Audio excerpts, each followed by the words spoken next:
Good morning, everyone. This is Mark Cabrera here at Samson. Welcoming you to our seminar today about the 4 pillars of success of a successful real estate business. So today we're going to be talking about what it takes to be successful, but we're primarily focusing on the 4 pillars of a successful real estate business, which kind of puts a more narrow focus to make sure that you're able to achieve what you're trying to accomplish in the business of real estate. So I've met some people from all walks of life trying to get into the business, from even police officers to teachers to engineers. And what I've noticed is that there is a lack of direction that a lot of people have in terms of what they have on their thought process on this preconceived notion of what real estate is all about. Because when you purchase your property and you see your agent selling your home, and sometimes you get to glance over and you see that they're actually making a certain amount of income, you feel like, wow, this business is a lot of money that you can make.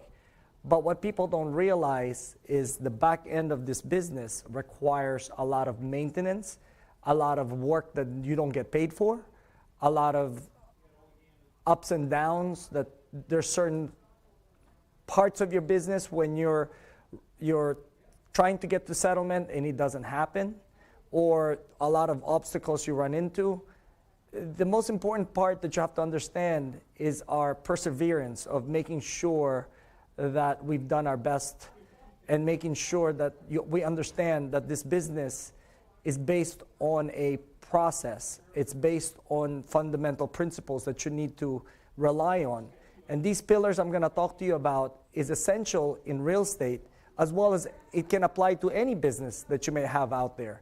Because if you're looking at the direction your company or your business is trying to go, what you have to understand that there's the basic pillars, or what Stephen Covey mentions on his book on the 7 Habits of Highly Effective People, is there's a lighthouse that doesn't move. So certain principles of our business don't move. And these pillars are very basic. And these are the pillars that I've applied to my own business, the success that I've actually received over the years that I've been doing this. And I've been doing this for about 26 years. And at this point, I can say that I've sold over 1,000 houses. So looking at it from that experience, that expertise in the brokerage, understanding the part of the struggles that we go through on a day-to-day basis, especially when you're new in the business. The first 4 years of my career, I sold 1 house per year, and I was about to quit the business because of that. But then I found somebody who mentored me through the process, and I understood what these 4 pillars are. Not necessarily from my mentor, but through observing and understanding and getting more exposure to each and every transaction, I understood exactly what it takes to succeed. So this is what we're going to be discussing today. So what does a successful real estate business look like? Well, the first thing I would tell you, if you're going to get into business, make sure it's profitable. So some people actually make this business as not necessarily a career move, more for prestige reasons, which I know some people actually had done that, got the real estate license to say that they're a realtor, or they're in the real estate business, or they're in the investment business, whatever business they're trying to get into. But the more important part of what does a successful real estate business look like is being able to achieve your financial goals. So if you get into this business and you're not achieving your financial goals, either you make the adjustments for you to achieve it, or don't wait too long to lose so much that you lose everything, which I've seen that happen also, where people, after 6 months, a year being in the business, are not able to pay their bills anymore, and they end up either going bankrupt or getting a full-time job somewhere and just trying to survive. We are not in the survival business mode. We are in a planning, execution, and achieving mode. If you put your mindset in terms of how you can achieve your goals, this is what it looks like to be in the real estate business, not the other way around. 9 out of 10 people who starts this business, and I've actually been told by Donnie, who owns this company, had mentioned to me, like 9 out of 10 of the agents that walk in ends up not staying after a year. Well, there's a reason behind that. It's because the mindset that we've been raised ever since we're younger, where the mindset of becoming an employee or learning a particular career path, that when you finish college, you are actually an employee, not an entrepreneur.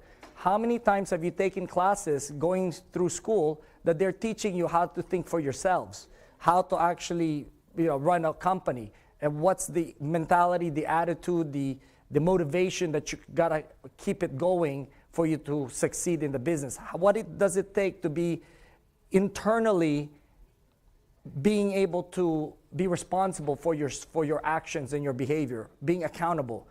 We always have to be accountable to others, but yet we're not accountable to ourselves. So when it comes to ourselves, we put it on the side because nobody's looking or nobody cares. But in reality, you should care, because that's the direction your career is going to go. That's the direction your life is going to go. So everything that I wanted in my life so far, I've achieved, and I'm achieving more than what I'm expecting actually in the past 2 years. It's been great working at Samson. And I can tell you one thing, this company is definitely going places because it has that infrastructure to allow you to grow. And to me, having been with Remax, I was with Remax prior for like almost 20 years overall, and had my own company before that on my own for about 4 years. I've experienced being in different atmosphere, or in different environment. What I find is for agents who are actually starting out or trying to grow their company, this is an environment that you can, because they have coaching that they allow you to be coached. It cost me $6,000 a year to get coached. Samson is giving it to you guys for free. It's just a matter of who you get coached with make a difference, of course, of your success.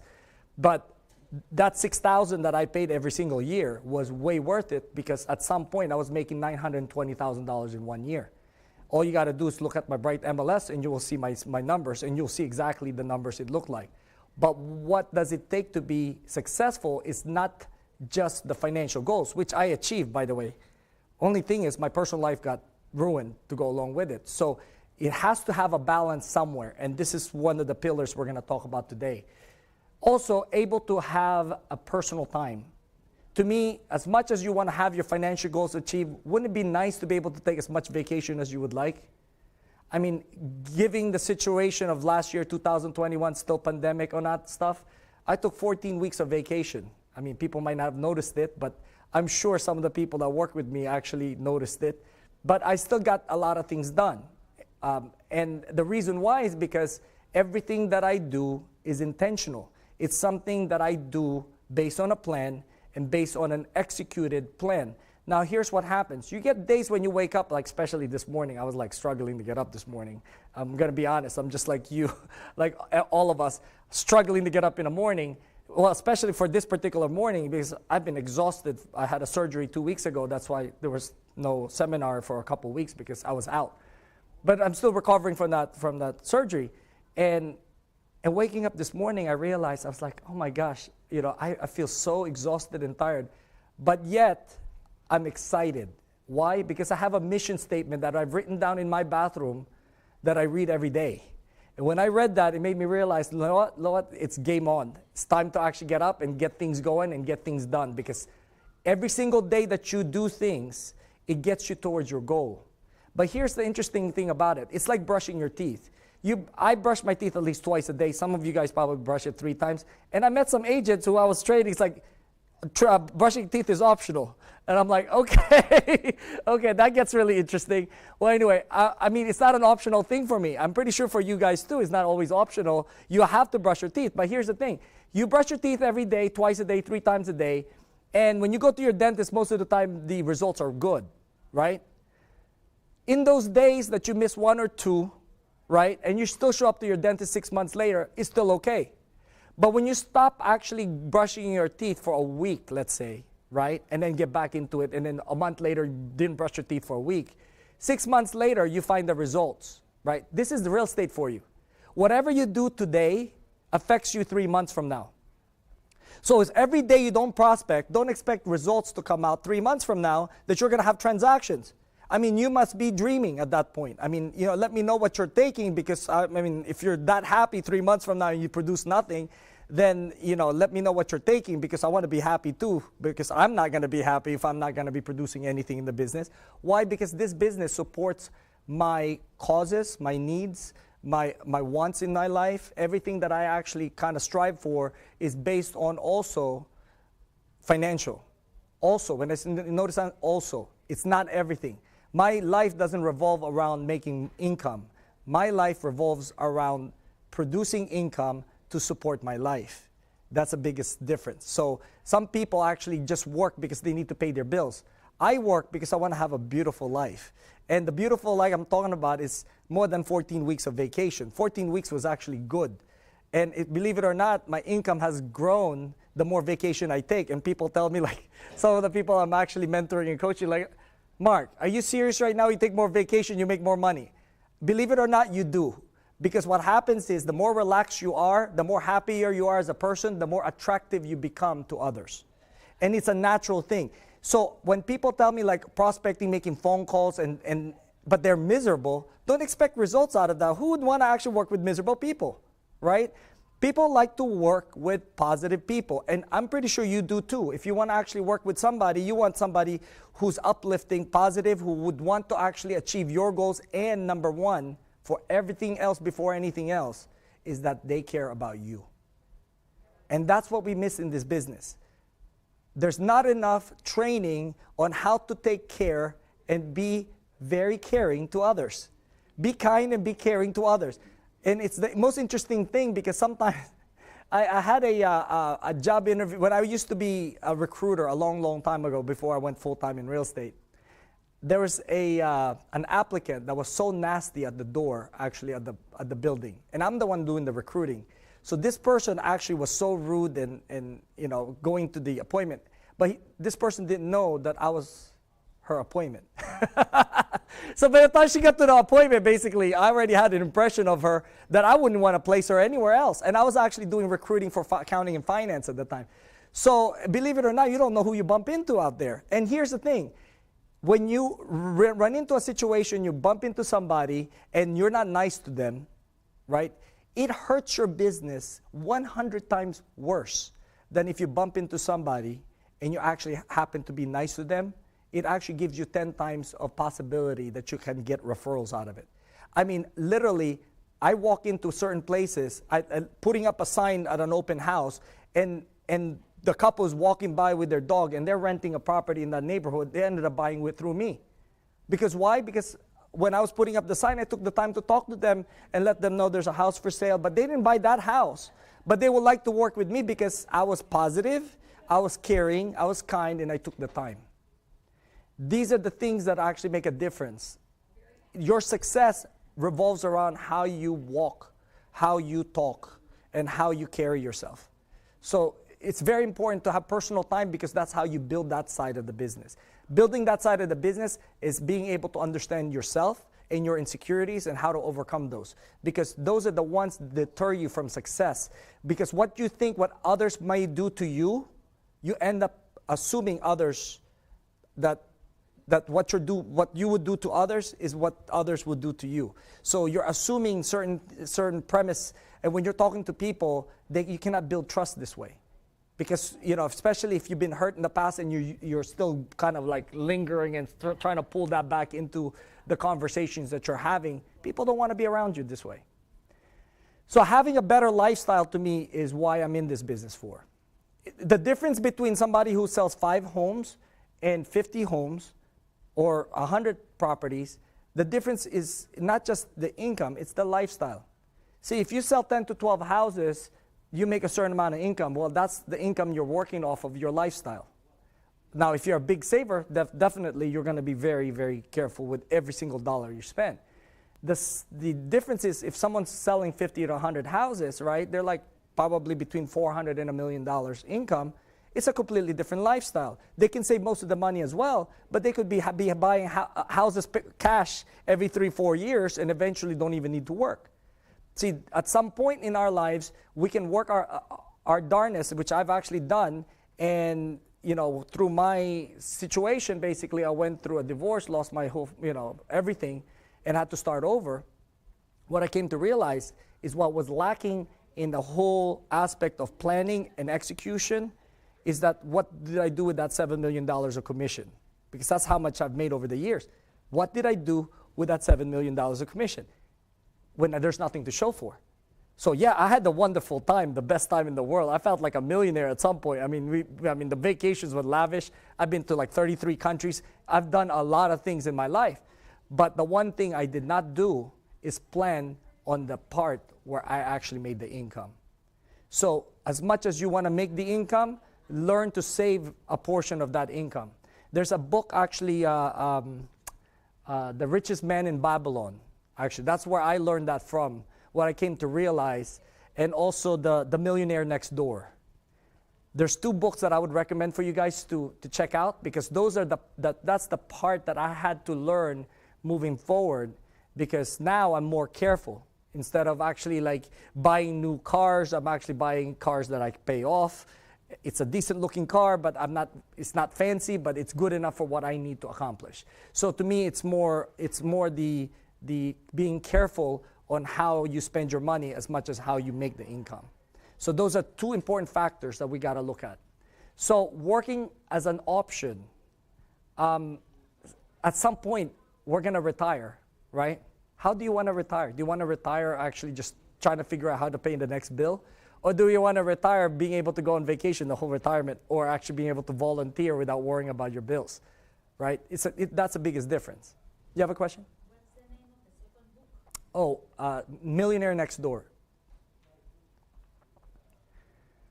So these books that I just recommended to you teaches you the other side of the business. So there's one part that you actually make the income, the other part is how to save the income, right? I mean, it doesn't mean that you have to starve yourself, but it means basically you can still live a lifestyle, but just being more careful. So I had to learn that the hard way. So the other part is basically working as an option and being one of the best real estate agents and receiving the awards and accolades. At this point, I've gotten everything I wanted in terms of like the awards and all these accolades that I actually wanted to accomplish in my career. So this is something that I focused on rather than the income, because I always challenge myself to be the best. So does it mean that other people cannot be the best? Absolutely not. I mean, but the interesting thing about it is when I was at the RE/MAX conference, there were like about 150 agents on the $1 million row that made over $1 million, right? And then you had the $500,000 ones, and anybody that made between 250 and 500, which I was actually somewhere around the 400s, and we were the last ones to actually receive the award. We just barely made it to that dinner. So you can imagine there is a lot that you can see that you could be very successful in this business. And what you don't see is the bigger part of the iceberg. What you see is the iceberg. You're not seeing the bottom of the iceberg. It's like 9/10 bigger, right? It's big, much bigger than the actual thing that you see on the surface. The fact of the matter is there's a lot of millionaires being made every day in this business, because this business is what we call sky's the limit. But if you're not careful and you don't understand what kind of attitude you have to have on a daily basis, that it requires you to become very successful in this business, then it's also what we call a bottomless pit. So the bottomless pit actually happens to 9 out of 10 agents that go into this business. Now, if you're able to kind of overcome that, you will understand that as long as you're able to do the things that you do in a positive way, no matter what's happening around you, your possibility of success is endless. And it is endless in this kind of business. I mean, it's so nice because, you make as much as you want or how much you don't want. I've actually turned down clients that I don't want to work with. I usually give them to agents that I don't like. So then at least the agents that I don't like, they get to like me. And the clients that I don't like, I don't have to deal with. I mean, they probably would get along better this way, right? But the fact of the matter is I could do that because I have clients. I have a lot of clients. Now, if I only have like 1 or 2 clients, it's kind of painful to give away a client, right? But if you have 30 to 40 clients, it's like much easier to let go because, you don't want to actually spend your time on the 1 or 2 that's actually making your life miserable than spending the 28 and making those people's lives better. So you see the difference? So you got to weigh that in. And that's the reason why when I talk to agents all the time, when I train agents, I always tell them, listen, If I hear you complain a lot, it's not because the client's the problem, it's because you don't have enough clients. The successful agents, you don't hear them complain about clients most of the time. Why? Because they know and learned to actually delegate the client to someone else so that they can spend more time on the clients that they like to work with, so then they can close more transactions.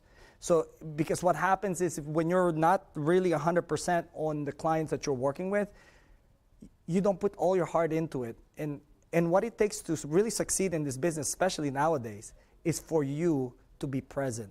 And I'm talking about present as in like you care about the person, you kind of try to understand them. How are you going to understand people you don't like?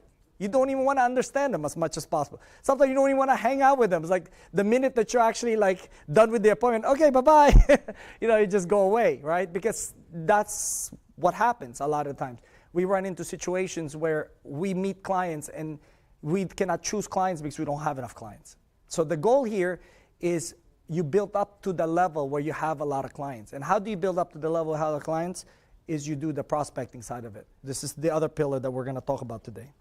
So why follow the 4 pillars? Well, it allows you to focus on and the basis for the planning and implementation, as well as the growth and adjustment to adapt to current and future approach to success. For you to succeed is for you to be able to understand what you did wrong, for you to correct those things that you didn't do correctly, and adjust your plan towards what's happening in the world. So a great example of that is the nature of the world, where Darwin had mentioned survival of the fittest. Well, the reality of it is, in the business that we're in, nobody's telling you what kind of income you can make. It's really a survival of the fittest, which means if you're able to adapt to situations as you go through, you will close more transactions. Because what I find, some of the agents, especially when they're new, they give up on their clients so easily. Or if they think that there's a roadblock, they don't bother to ask anyone because they think that that's the end of the road. And I've seen that so many times where agents are actually about to give up, and I'm like, why didn't you ask me this earlier? You could do it this way, and you can actually get this transaction through. And then when they get it through, they're like, oh my gosh, there is value to actually having a mentor or a coach. It's because it allows you to see what you don't get to see from somebody who's actually seen 90% of the things that happen in your business. See, when you've sold a lot of houses, you'll understand what are the little bottlenecks that's required for you to actually push through. And there's moments where you feel like it's not going anywhere because that's all how far you can see. You need another lens from someone else to actually be able to see what's behind that and what it takes to succeed. So always have someone that you can actually count on, that who's been doing this for a long time, who knows a lot, that they can actually maneuver. Because there's people out there that present themselves that they know a lot, but in reality, it's all fluff. And I've seen that also. And I have one mentee that came up to me. She's like, I've been with 4 brokers, and this is my 5th one, and I don't think you'll be any different than everybody else. I was like, well, go ask the people I'm actually mentoring and coaching. So she asked those people, and what she found is a mentor's job is to unclog anything that gets clogged through your real estate process, right? So now she's actually selling a house, and she's been in the business 7 years. So you can imagine she's only been with me, 3 months? And now she's actually in the process of selling her property. And she's like, because I even showed up to her listing appointment. In this case, since I'm mentoring her, one of the things that if it requires for us as a mentor to show up at people's listing appointment, I don't have a problem with it. Shoot, I'm getting paid to do that anyway. So I will earn it. And that's another thing that people miss. When you're doing this business, you have to understand that you have to bring value to people. So when you actually are getting paid, they would love not only you get paid, they want to pay you more. Because I had agents come up to me, it's like, Mark, can we continue this mentorship program? Can I pay you the same amount so you can still keep coming out there for me? But that's one part, right? But the reality of it is, if you were to learn this business, you need to be able to do it yourself at some point. But with me, when I actually was mentoring, I was being mentored. When I found my mentor 4 years after I started the business, and I was getting ready to quit, I met this person that mentored me through the process. But here's the thing. In most cases, we ask for a lot for our our scenario. I had nothing to offer because I had no experience. So I told him, I said, can you just get me 10% of everything that I work with you on? And he's like, this is the first time I heard somebody want only 10%. Only wanted 10%. So what happens? He gave me all his clients to work with. Imagine, he's making 90%, I'm making 10%, right? And I'm going to do all the work. But what I came to realize through that experience is bringing value to somebody is more important for you to understand that that person is going to bring value back to you naturally. It's the law of reciprocation. People will reciprocate anytime you actually do something good to somebody. At some point, that person, if of course they're not a sociopath or psychopath or somebody who's mentally deranged, I mean, if they're average people like you and I, when I say average as in like, functioning with emotions, human being, okay? Because there's some people out there are cold as ice. They will reciprocate naturally. They will give back to you what you toss out there. And this is something that most people miss. They always focus when they're making their prospecting calls, focusing on what they can get or what they can relate to the other person, rather than focusing on what can I give value to that person.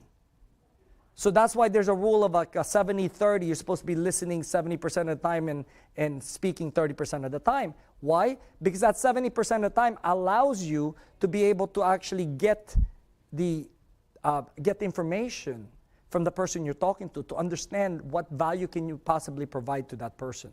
And in doing so, you get these clients. So it's natural. So the 4 pillars that we're talking about today, we're finally getting there. The 4 pillars, give me 1 second here, almost there. Okay. The 4 pillars is defining success, right? The first pillar is being able to understand what you're trying to accomplish in your life. And there's 4 areas that you got to look at. Defining your success means 4 areas of your life. Your relational part, what's your relationship like with others? Your spiritual part, how are you like mentally within yourself? Are you giving yourself such a hard time that you're not living so well and you're actually, you're depressed? Remember one thing, your excitement and your ability to infect others with your excitement is one of the keys for people wanting to follow you. Leaders that lead actually lead based on example. So for you to be able to lead people or influence people, you have to understand that you have to be whole yourself. And I keep telling this to everybody, you don't sell houses in this business. You sell you. Because a seller can buy a house without an agent. Do you agree? A buyer can buy a house without an agent. And you've seen that.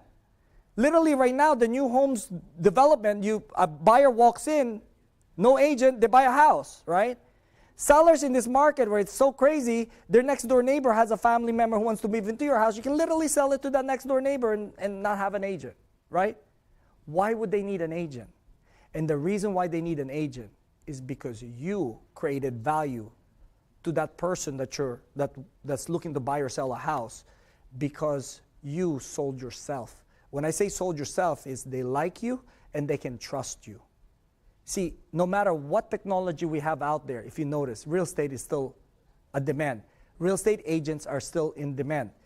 By now, the prediction of Bill Gates, way back when in 2003 or 2000, somewhere around there, he predicted that the agents will no longer exist. What he forgot to put into a factor is that human beings rely on other human beings to make things work. Okay? Nobody wants the whole life to be automated, just talking to a robot or a computer. As much as technology would like to be that way, we have that other side of it that makes us different than animals or any logical AI, artificial intelligence that are out there, is the emotions. We need to actually be verified through our emotions, and your job is to be part of that person's emotions when they're actually trying to purchase or sell a house. See, to this day, the premise of people buy houses emotionally and put logic behind it, or anything, any object that you ever buy, you first would have to fall in love with it. Or would you accept that it's nice and it feels good. When that happens, then the next step is put logic why you would buy that item. And if it's not logical, then sometimes you don't. But if you have a ton of money and you hate money for some reason, I met some people that really hate money, so they just spend it all day long, you know. Then yeah, you would spend it just because you have it. And that's I think that's the biggest difference between what Bill Gates was saying, that buyers can go directly and buy their house and sell their house, and still having an agent, because it's still a biggest purchase anybody get to make. So defining your success really relies on a few things. Like I said, relational, spiritual. The next one is financial. And the last one is physical. Put it this way. I don't care how good you are in real estate, but if you're not healthy, you will not be able to be present. So health should be in the top priority of what you're trying to do, because all of us have an expiration date, which means we start somewhere being born and we die. And that's a fact, right? Just like taxes is a fact. I mean, start making money, you have to pay taxes. And then when you die, you're still paying taxes. I mean, when you die and your relatives are still paying taxes, right?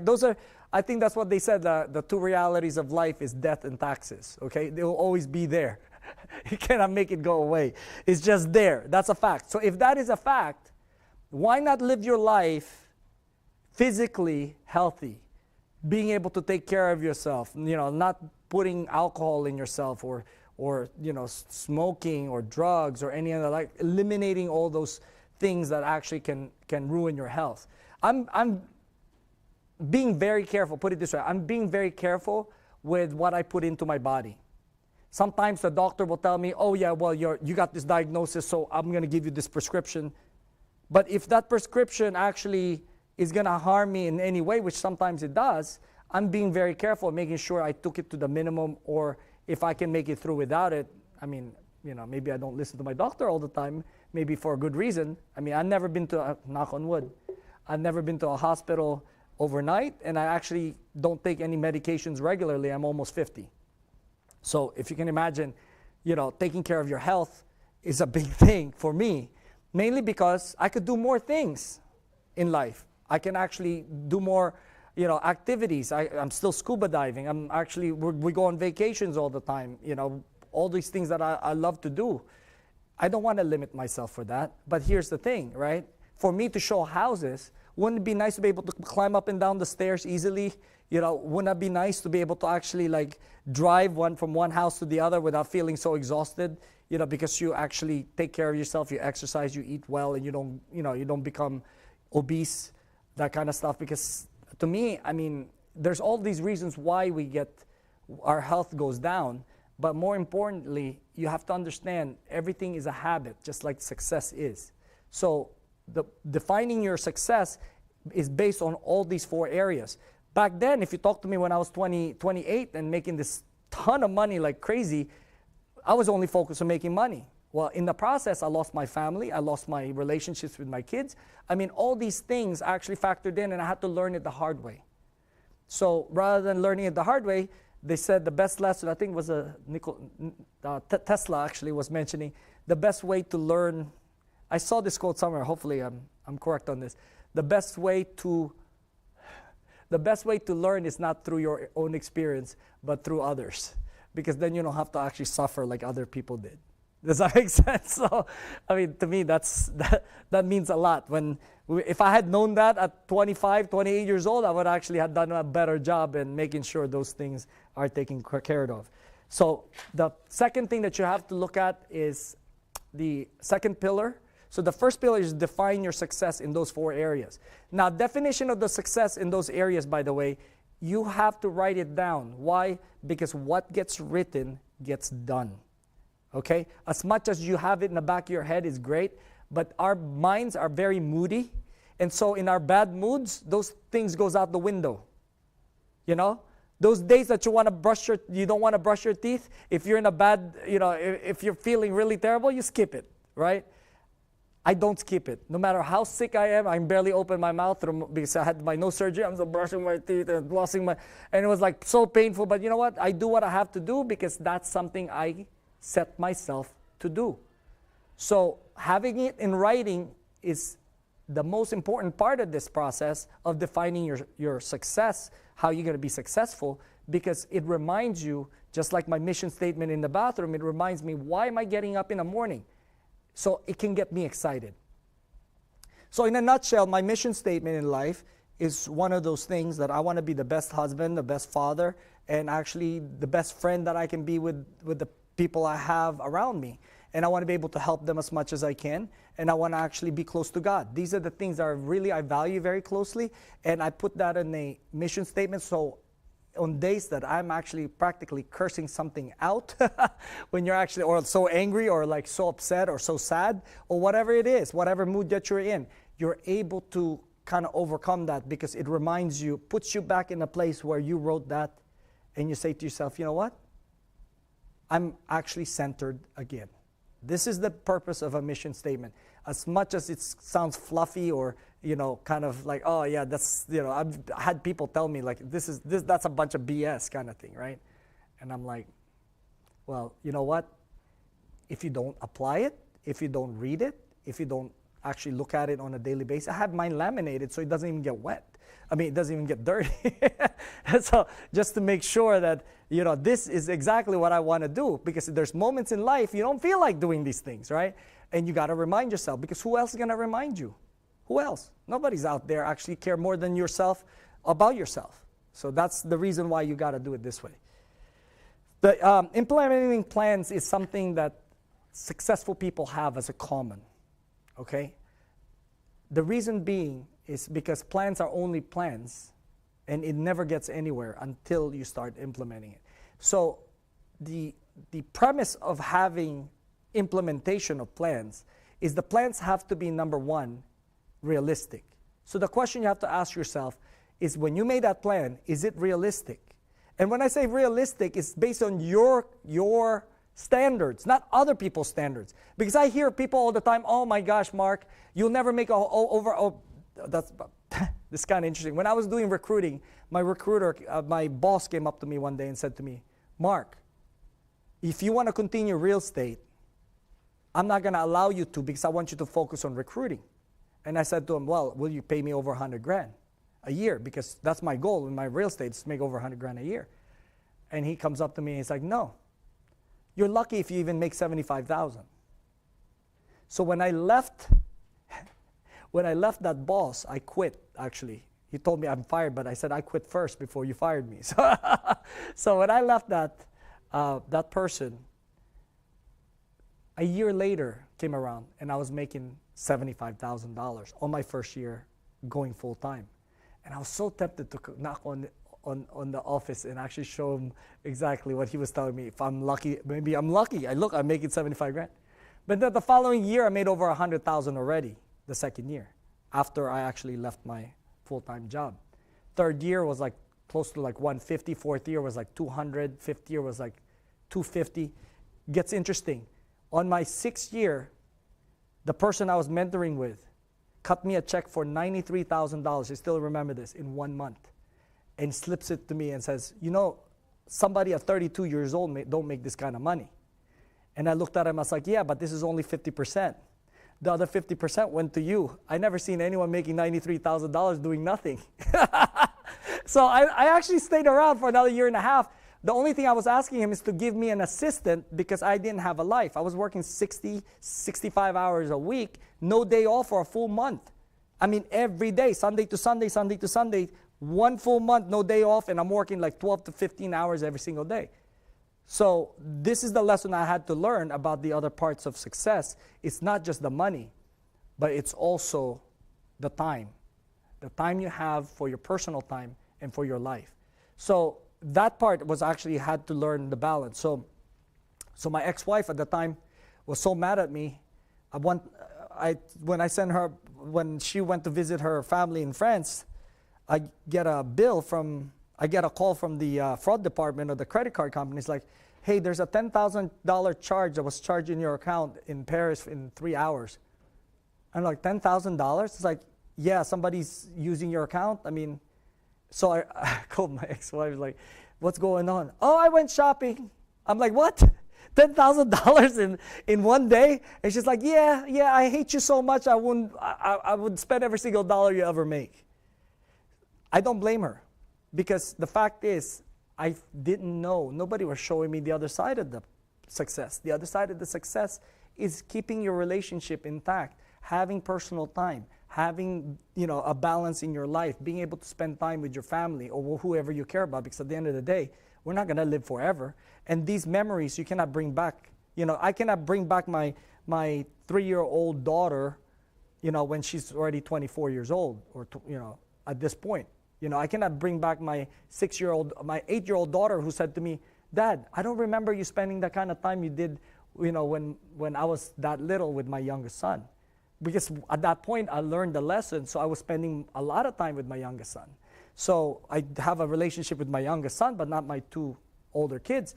And the reason why I'm bringing this up is the importance of understanding, and I'm sharing this with you because it's very important for you to understand that the life that I had to learn, not only as a successful real estate agent, right, which I can teach you guys all day long, but it's also actually as a human being, understanding that there's relationships that you have to maintain. So this is, to me, is very important. So implementing your plans, number one, has to be realistic, right? And it has to be within a particular deadline. This is another thing that people miss.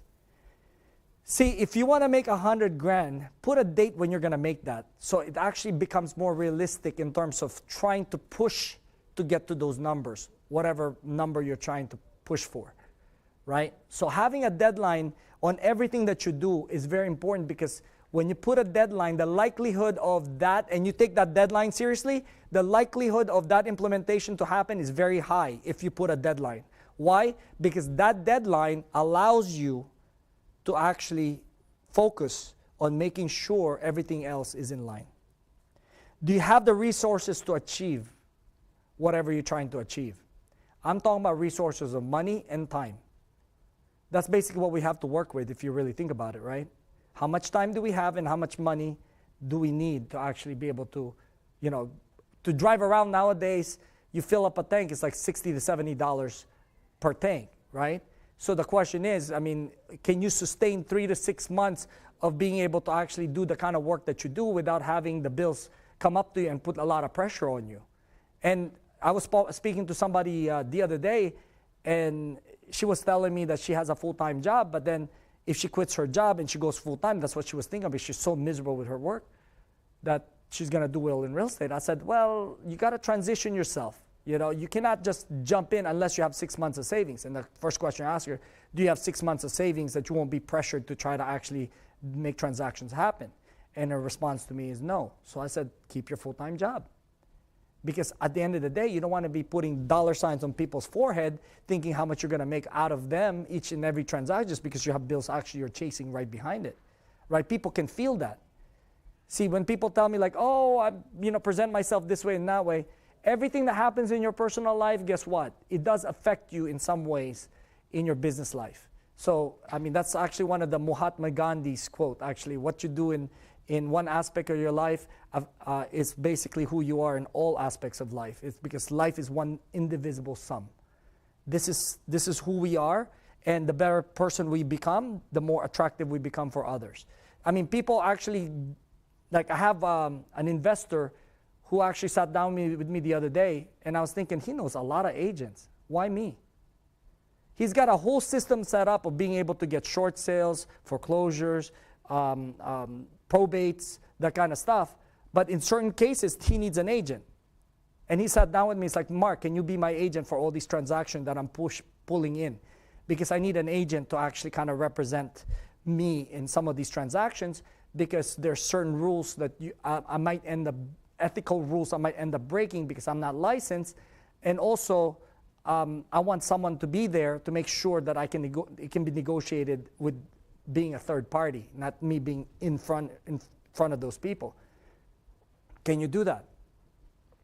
So yeah, sure. What would I turn down business? Yeah, sure, no problem. But of course, one of the premise I mentioned to him, it's like, whatever you do, I will only do things that are ethical and legal. Because sometimes people like to push the edge, the limits, and you have to understand no single transaction for me is worth my license or my livelihood, because this livelihood is bringing in a ton of income for me, right?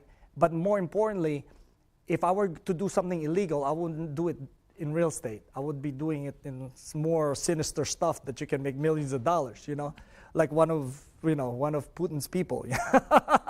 Unfortunately, I mean, but the point I'm trying to make to you is, do things legally and you don't get in trouble. Do things ethically, it's much easier for your conscience. You might be able to get away. I mean, So as a matter of fact, I met this one guy, his name is Roger, I didn't even know, actually, on a vacation one day.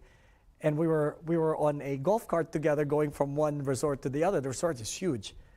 And he was telling me, he's like, Mark, I just got out of jail. I just got out of jail 2 years ago. And my wife was like, oh my gosh, who is this person? So I was like, well, I said to him, like, so what did you do? I mean, how did you? So with me, I'm not judgmental. I mean, shoot, you spent 32 years. I mean, and you got out of jail, you already served your time. And to me, I'm pretty sure you've learned a valuable lesson. 32 years is half my life, for crying out loud, or more than half my life. I'm pretty sure you. So I asked her, what did you do? I was like, yeah, well, I was part of this thing from, Colombia, the drug, the big Colombian drug cartel person, right? And I was like, oh my God. And he's a very famous guy, actually. He died in 1992, the drug dealer. I mean, he's like the biggest drug cartel in Colombia. So this guy was like apparently flying all the planes for him. I was like, oh my gosh, so you're the guy, huh? And so I was like, I got to talk to him, for a while. I mean, he was running a business that he told me, he's like, Mark, if I had to do it again, I probably would. Because who would turn down $1 million a day of income? A day. It's like, to me, I thought I was just running red lights. I wasn't doing any of the thing. I'm just transporting. I'm doing the logistics. I mean, if it wasn't me, somebody else would be doing it, right? I'm like, yeah, but that's a poor choice. But at the same time, he paid the price, right? But it's like running the red light. He was running all the red lights, and that's exactly what he compared it to. It's like, Mark, I kept running the red lights, and I thought I was going to get away with it. But then I had to pay the price at some point. So this is what I've learned from that person, right? I learned that no matter what you do out there, just do it right. So then you always have your freedom, and you always have a path that you can take the right way. Because when I was talking to that investor the other day that was asking me to become an agent, one of the things he was telling me is like, Mark, I used to be part of Fannie Mae as an analyst, and I actually structured their fraud program to actually detect fraud. I was like, oh, good to know. So tell me what I need to know about fraud, with federal government insured loans. And he's like, Mark, I'll tell you what, on short sales, just don't resell that property if your intention is to actually resell it without putting improvements, because that's illegal. I mean, most people don't know this, but this guy knew because he's the one who put together the program for Fannie Mae.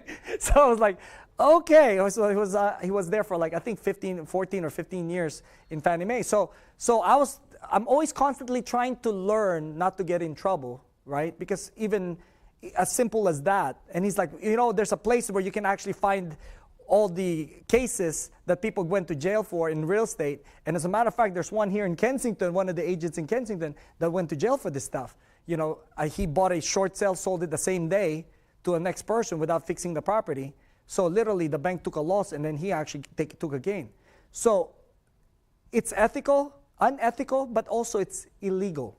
See, that's where the boundaries lie. And you got to be very careful when you're dealing with investors or clients you're working with, that you don't cross the line of illegality. So implementation of plans requires that not only your resource is there, but implementation of plans requires that you do things in a legal way, in an ethical way. That's one of the things that you always have to keep in mind when you're in the back end of your mind. Even if you know you can implement it, you can make thousands of dollars.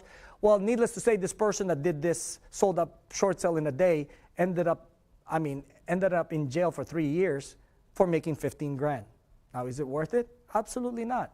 The point I'm trying to make to you is, our business makes a lot of income, and we can make it legally, and we can do it ethically. right? When you're implementing your plans, just make sure you stay on that ethical boundaries where you don't get yourself in trouble. So that's one thing I can tell you. Do you have the right people to execute the plan?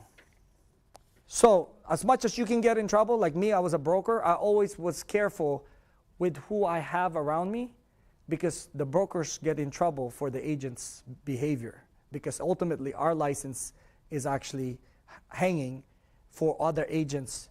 And I've seen brokers lose their license over unethical, and they're aware of it and they let it go through. So that's one thing I can tell you. Working at Samson, they're very, very careful in making sure that everything is done right. And that's what I kind of noticed. Even though the company is growing so fast, they have a structure that's set up that allows to make sure that every paperwork that's going in through Samson is actually being done correctly. And then I know this because even on a power of attorney scenario, when a property was being sold, one of the properties I was actually dealing with, we had to actually make sure that the power of attorney, whoever the POA, was actually the person that's the correct person that's supposed to be selling the house. Because the last thing you want is sell the house with a person that's not legally allowed to sell the house to begin with. Okay? So that's why, you have to rely on the system, but you need to understand that you need to actually keep educating yourself about the legalities, about the things in our business. But if it doesn't feel right, ask. That's the one thing I can tell you, because you would know if something doesn't feel right. So that's the implementation part. So again, to summarize the implementation part, it has to be realistic. You have to have a deadline. You have to have the resources, okay? And do you have the right people? If you thin yourself so much, which I've seen some people actually doing so many transactions, they want to hug it and keep it all to themselves, right? It's great. But then you run out of time, and then the quality goes down. So the rule that I have is, if you're doing your first 6 transactions closing in 1 month, you're already overloaded. If you're doing 3 and you're doing it consistently, you should get an assistant, because that assistant will grow you to 6, and then basically either a buyer's agent or another agent side by side with another agent will get you to 12 per month. Okay? That's what I'm talking about. I mean, that's where the serious money comes in, when you're actually making over 100 grand a month. It's beautiful, I'm telling you. Your whole life actually shifts, and you can literally retire in 3 years if you wanted to. But if you want to get to that point, you got to take the baby steps. Number 1, do things yourself. But the next part I'm going to talk to you about is the prospect for growth, which is the third pillar. The prospect of growth requires for you to be in touch with people, meeting people on a consistent basis. Don't stagnate your life or yourself into having the same people over and over. If you do, it's perfectly fine, but make sure you teach every single person that you're really close with how to refer business to you. You don't have to be the source of the business. See, that's what people don't realize. Some introverts only have a few friends, and I've met some agents. I only have like 5 friends. Oh, great. How close are you to those 5 friends? And if you tell me you're not very close to them, then you're in trouble. Not only you only have 5 friends, you don't even see them. So how the heck are you going to go anywhere in this business? So if you have 5 friends, that's perfectly fine. I have one friend that referred me 28 clients that closed. One friend over the years referred me 28 clients. And those 28 clients, guess what? They referred me other clients. So you can even just have one friend, and that friend could be that extrovert that actually is meeting everybody, that loves to make your business grow. But guess what? If you're not providing any value to that person, why the heck is that person going to keep doing that for you? Right? Always understand that there's always an invisible, like something that you don't see, intangible they call it, right? Intangible value that you can bring to others. Whether it's the friendship is about being the confidant of that person, the person's psychologist maybe, even though you don't have a degree in psychologist. I mean, we wear a lot of hats in this business. We actually get to be like their marriage counselors sometimes. I mean, so friendship to me is the number 1 premise of why people bring business back to me. And when people tell me like, oh, well, you should be able to kind of like distinguish between acquaintances and friends, Yeah, but I will never say it to their face, you know. I mean, to me, I think you don't categorize people. Maybe in the back of your mind, I don't want to be as close friend as I want to be with her or with, you know what I'm saying? You will have a distinction for yourself, but I treat everybody equally. And to me, that's very important, because the more you practice equal treatment to everyone, the more likely that you'll actually succeed in this business, because people know you as you are, what we call predictable. So the key to this business is really being able to be predictable to others. So when you meet people out there, right, the one thing I do, and everybody tells me, is like, oh, where's your business card? You want my business card? Well, why don't I get your number and I text you my information right now? And the reason why I do that, I don't know if you guys run into ever when you give a business card and you ask for the person's number. Oh, I'll call you. Like, okay, now I have no control of the situation, right? So when people ask me for my business card after I talk to them, I usually just pick up my phone. It's like, okay, what's your phone number? And if they're hesitating to give me their phone number, guess what? I don't want to waste my business card on you. It's worth 20 cents. So you gotta understand, you gotta make it worthwhile for you to even pull out that business card. Because if I do have my business card with me, I'll text them my number first, so then I have their number and I put their information on mine. And then when I finish putting their information, on the bottom it says title, or it says like suffix or whatever. I include something there that actually how I'm meeting them. That's key, by the way, because I didn't used to do that, and I think I have about 5,000 phone numbers and names that I don't even know where it came from. So I always track where I get people's information from. So if I met them at Chili's and let's say in Chantilly, I'll put Chili's in Chantilly. Met at Chili's at Chantilly. If we talked about something that will make me kind of jog my memory who they are, I write down what exactly. So when I'm looking at their information, I can see and I can remember who they are. I can imagine their face, and I can imagine a conversation, right? The more important than the face is the conversation. Why? Because when you pick up that phone and you tell them, yeah, and we were talking about your mom. How was your mom? How's your mom doing now? It becomes very personal. And when you're making phone calls, make sure you take notes. That's one thing I can tell you. In your same like phone book on your phone, keep it simple. There's a note part there. I promise you. If you put edit and you go down all the way to the bottom, it says notes. You jot down notes. You know, okay, I put a date there and put spoke SP for spoke. Make it all quick. You know, like really. You know, and we talked about this. We talked about their son actually being, you know, whatever. And you know, they're playing soccer. His son's name is this name. You know, Alan. His son's name is Alan. Da da da da.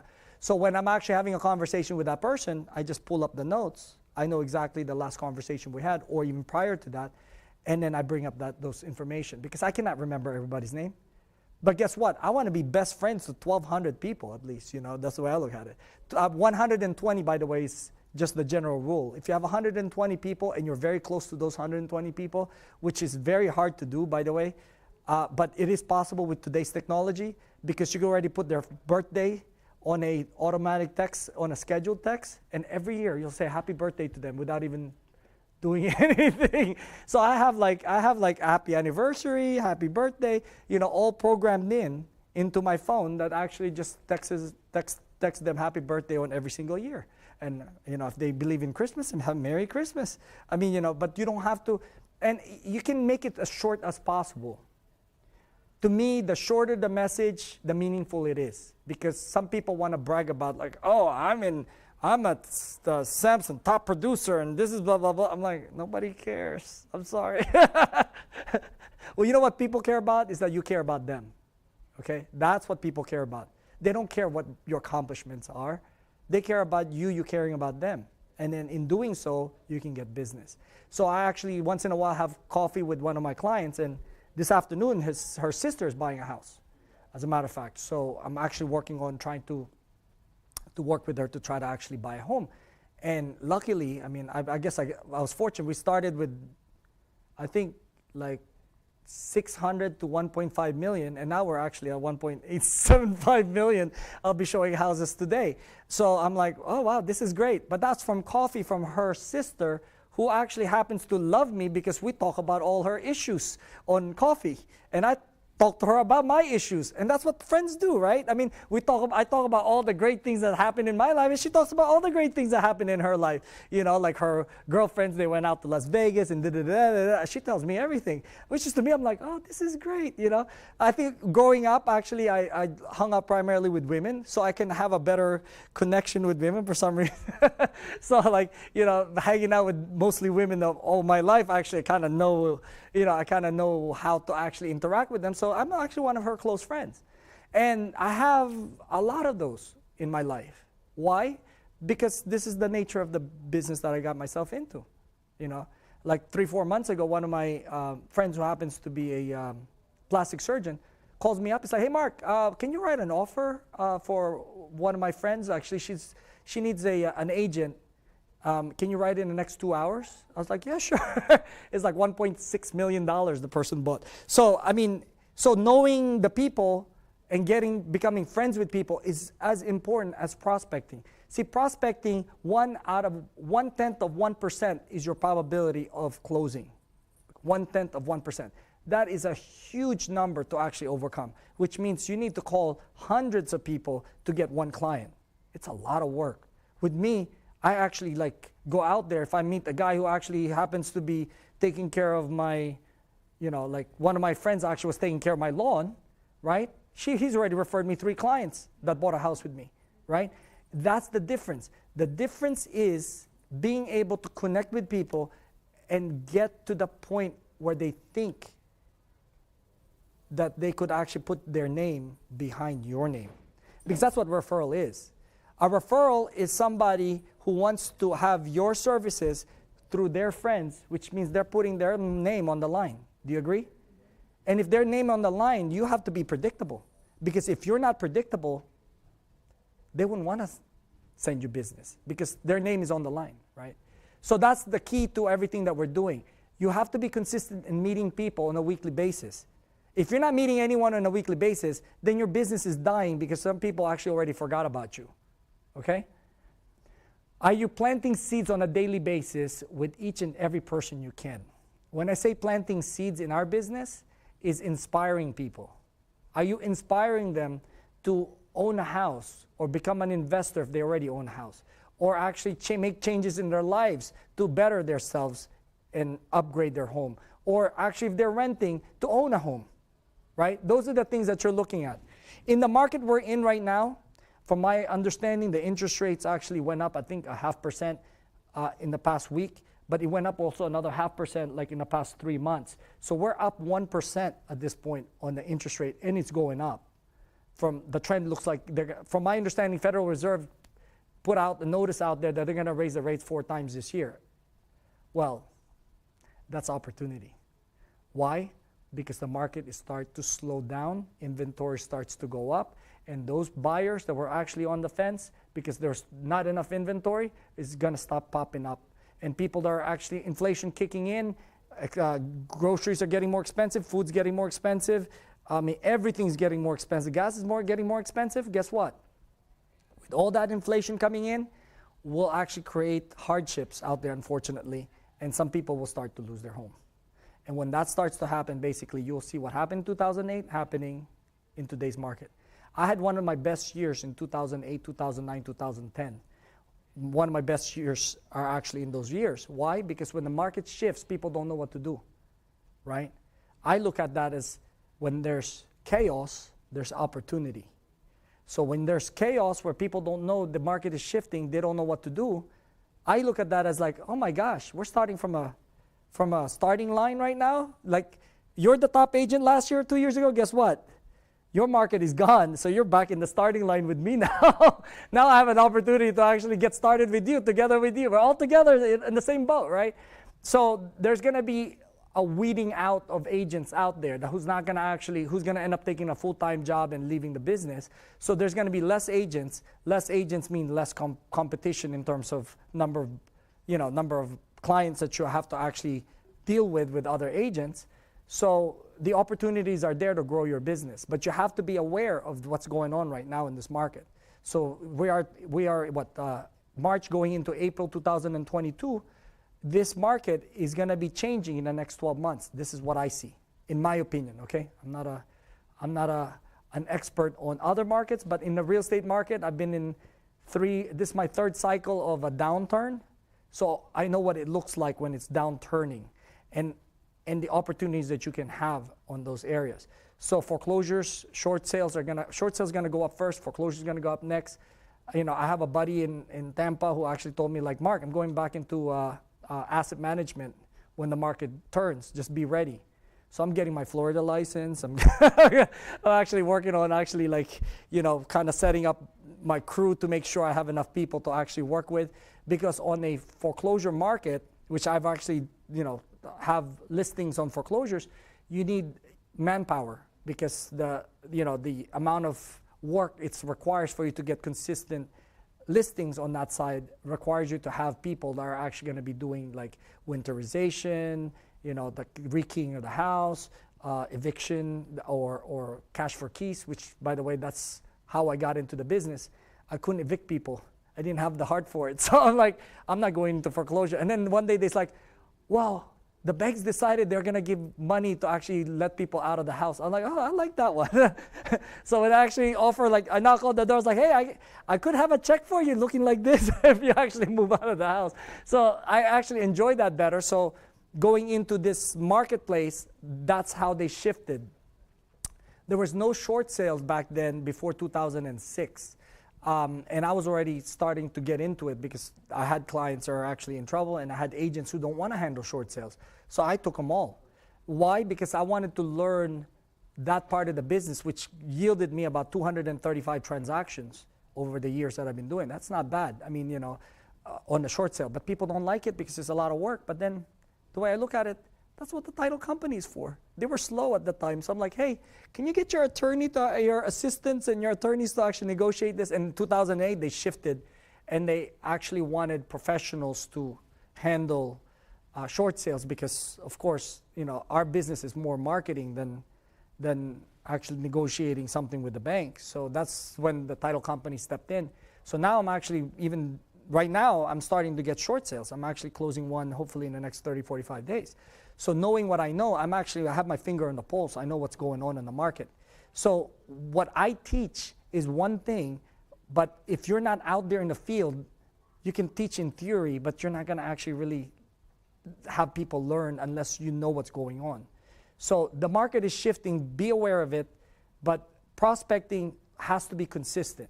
The one thing I can tell you, in 2005, and this is kind of interesting, 2005, right? I was making good income, and all of a sudden I made it to the top 20 of RE/MAX back then. Like there's 25,000 agents, and I was in the top 20. 2008, market crash, I made it again to top 20 of the whole region again. And I was thinking, I was like, what the heck happened? And what I came to realize, because I was doing the same income in 2006 and 7, I didn't even make it to the top 25, right? And I was like, what got me to 2008 being in the top 20 again is the fact that I was doing exactly this, meeting new people and making the phone calls on my past clients and making phone calls on the people that I'm prospecting business to. And I stayed consistent on being able to reach out to people. So prospect for growth is the third pillar that you got to understand. Because there's a saying in our business, either you're growing or you're dying. When I say dying is you're getting out of the business at some point. Got a question? Yeah. What's the best or first step to start like consistently doing prospecting? What would be your advice for us? Take a list of all the people you know, right? And have about 120. And if you don't have 120, okay, start borrowing people's list. When I say that is throw birthday parties and anniversary parties for people that you know, okay? And do a raffle. So you get to actually get all their information, their names and numbers, and you have a common person you know, which is the person that you just sponsored the anniversary or birthday from. Does that make sense? So that's called borrowing somebody else's center of influence. People never get to think about this sometimes. But if you have a best friend and you want to throw a party for your best friend has a different set of friends than you do, right? So what you do is you actually allow ask her if you could be the one to organize and sponsor her birthday, right? And then have a raffle there to give away gift cards to everybody. Everybody's happy, and you got everybody's information. And then in the future, when you have events, you invite those people, so then you can start to connect with those people. Yeah, it works, believe me. That's what I've been doing so many years. It's very basic. You know how much it costs? It's between $300 to $800 at the most, between gift cards and actually, sponsoring for 25 people to eat. Average, let's say nowadays, maybe $15 to $20 per person. It's not a lot.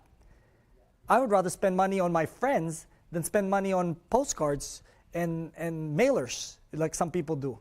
Or actually pay like AdWords on Google and Facebook kind of thing. To me, it's very impersonal for me. And the people that you call on Facebook and Google Ads are actually like strangers, right? Complete strangers. And what do you do with complete strangers when they call you? Do you like talking to them? Do you like talking to all the people that call you? No, exactly. Same issues that everybody's having, right? Now, if you're a good talker, you might be able to actually like engage, and yeah, you might be able to get clients out of it.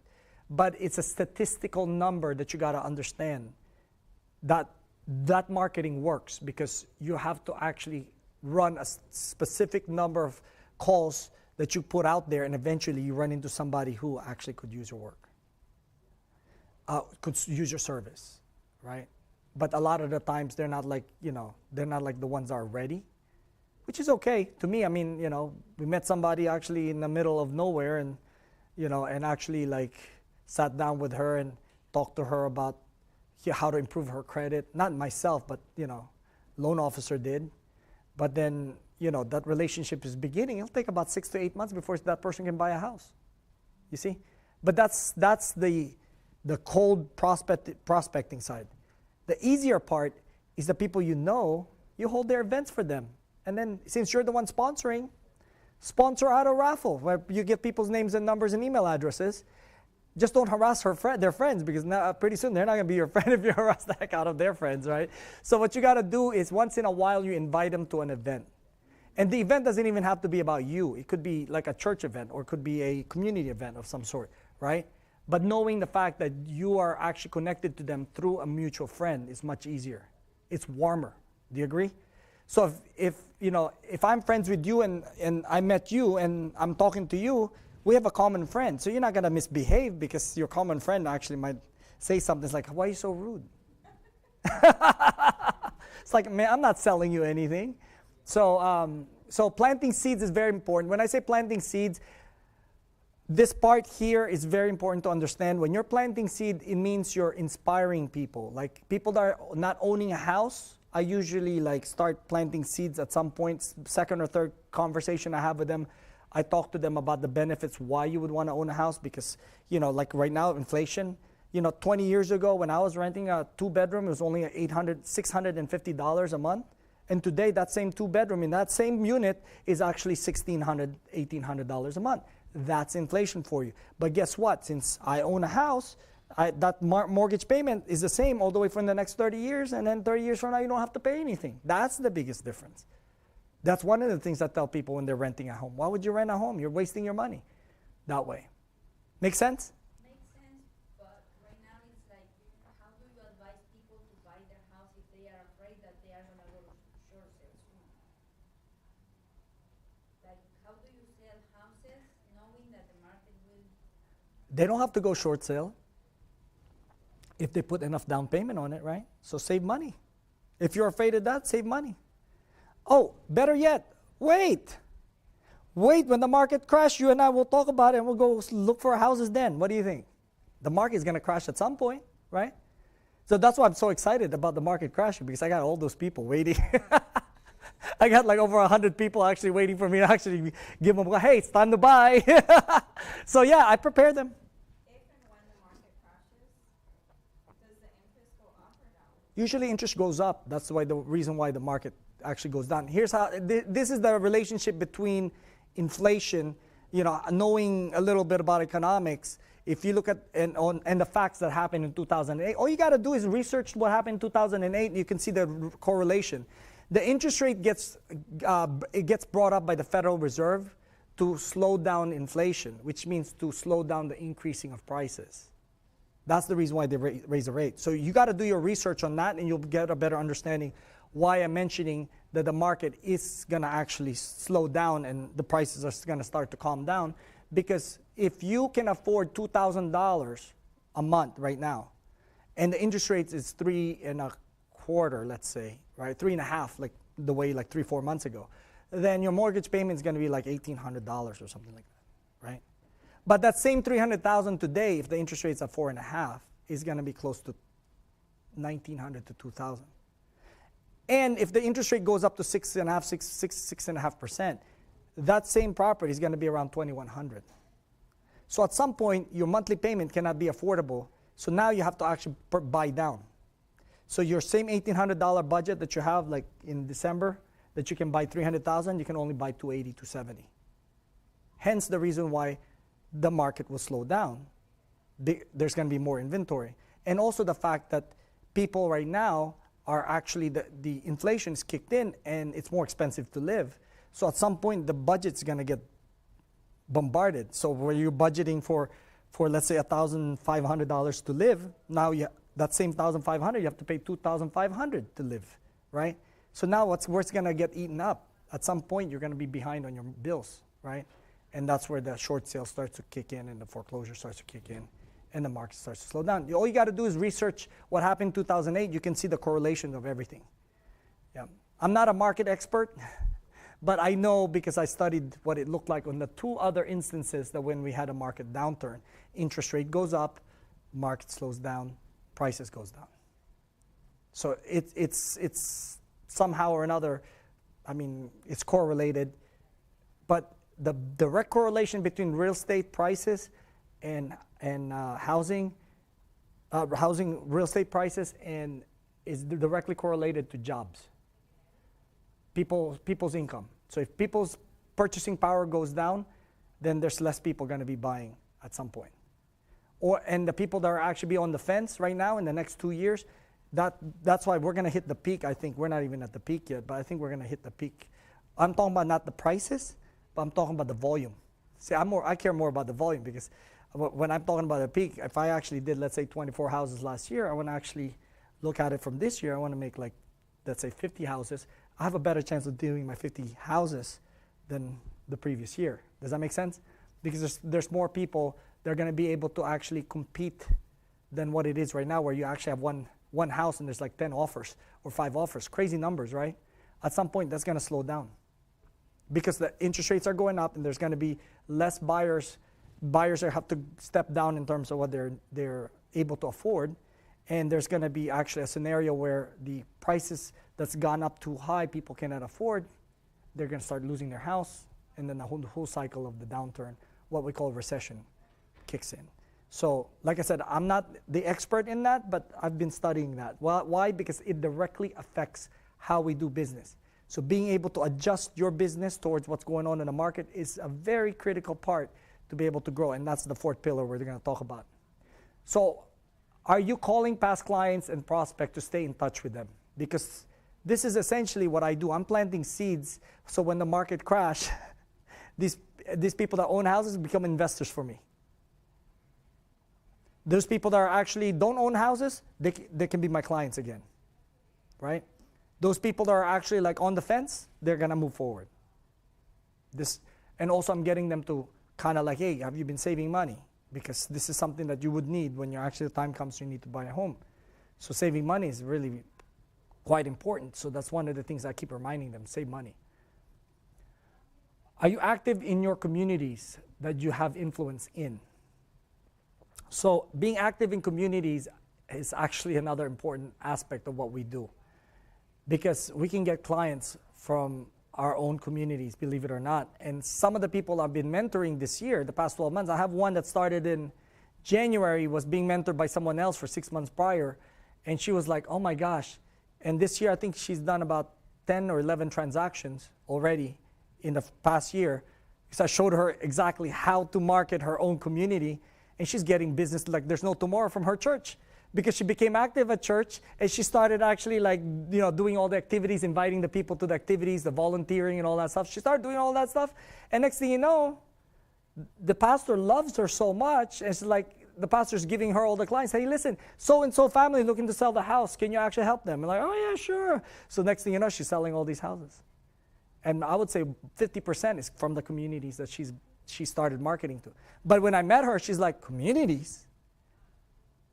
Why would I market to my own community? I mean, they know I'm already in real estate. It's like, no, you got to connect with your community. Individual people you need to actually reach out to.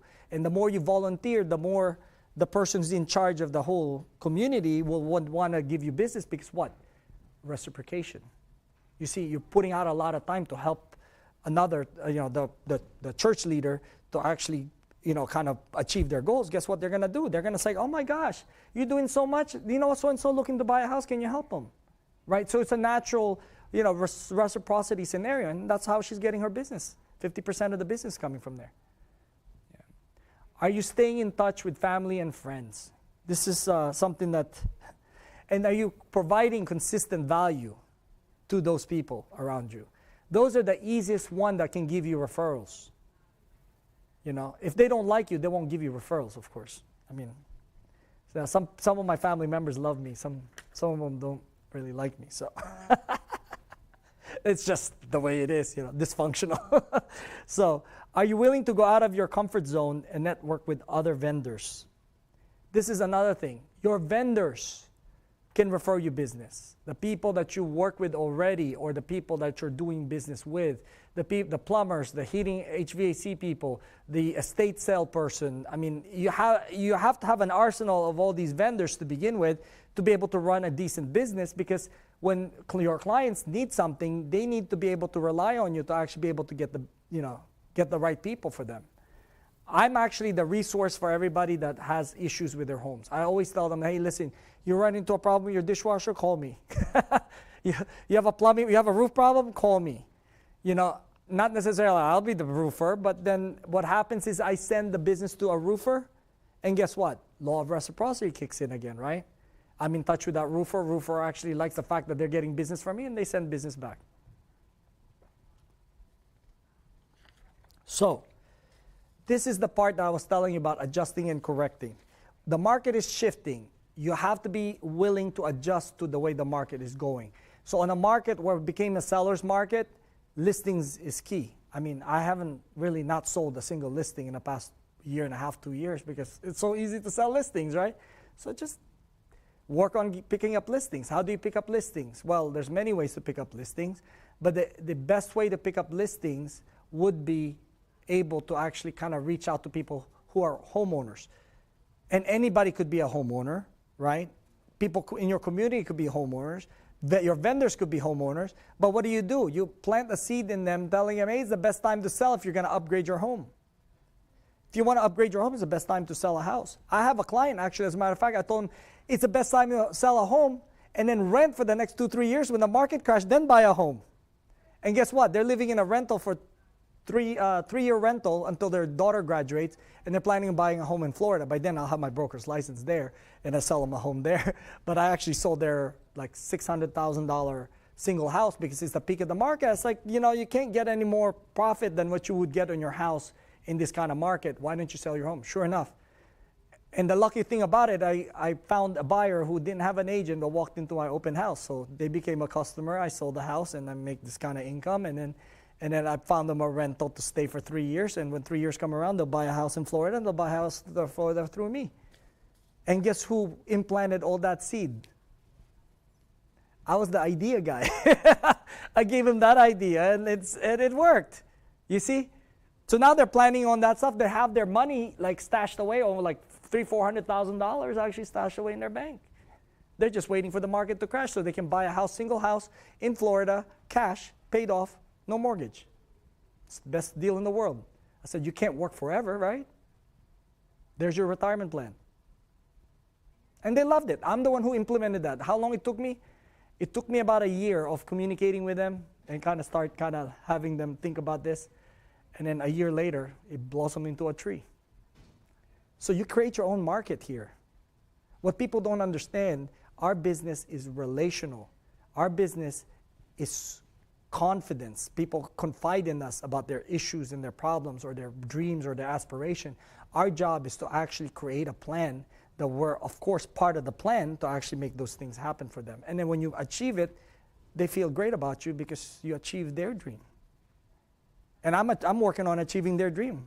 Really, my intention is when the market shifts, they're going to be buying another year and a half from now, they'll be buying a house in Florida. And then they actually called me up the other day. They've deviated from the plan and they're like, Mark, I want to buy a house now. It's so exciting in Florida. I saw this, da da da da da. And I reminded them, hey, listen, you're deviating from our plan. Just wait a little bit more.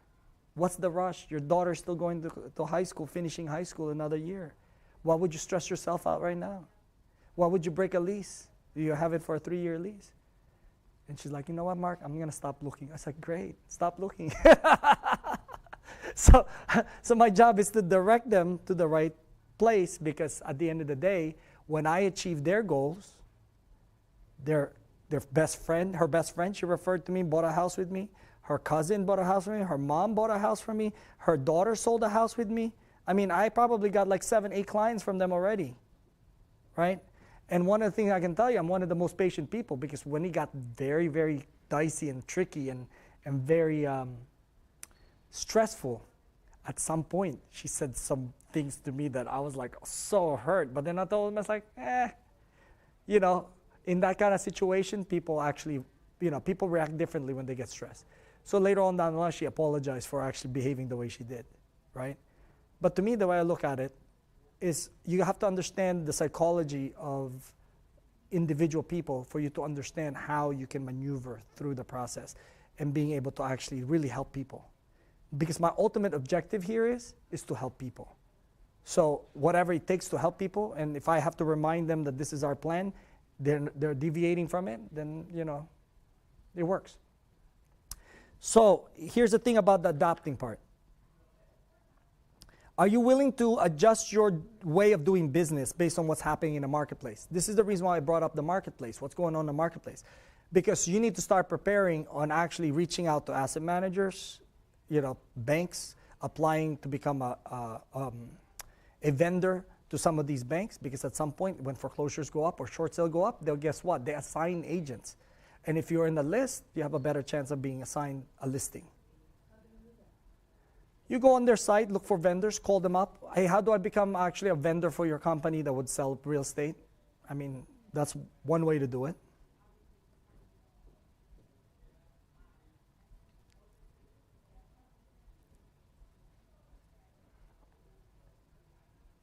So are you adapting to the new way of marketing as the market changes?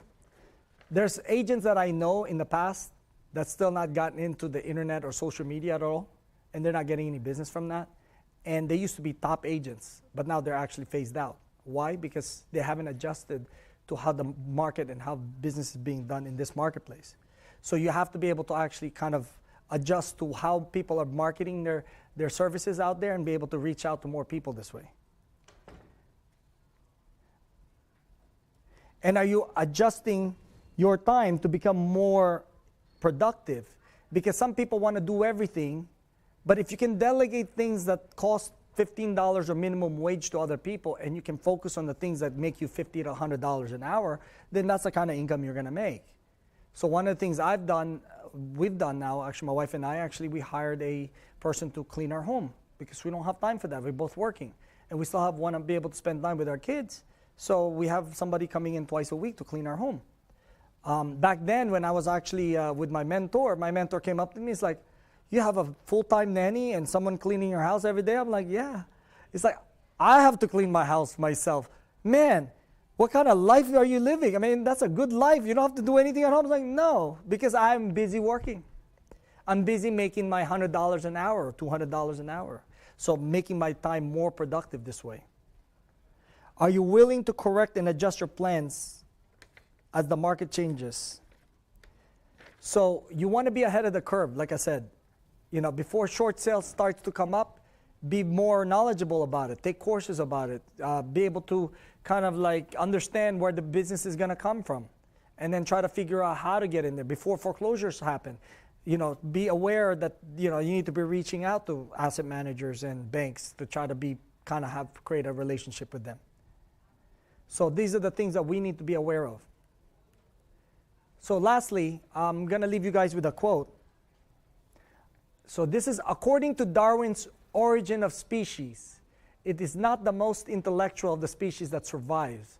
It is not the strongest that survives, but the species that survives in the one that is able best to adapt and adjust to the changing environment in which it finds itself.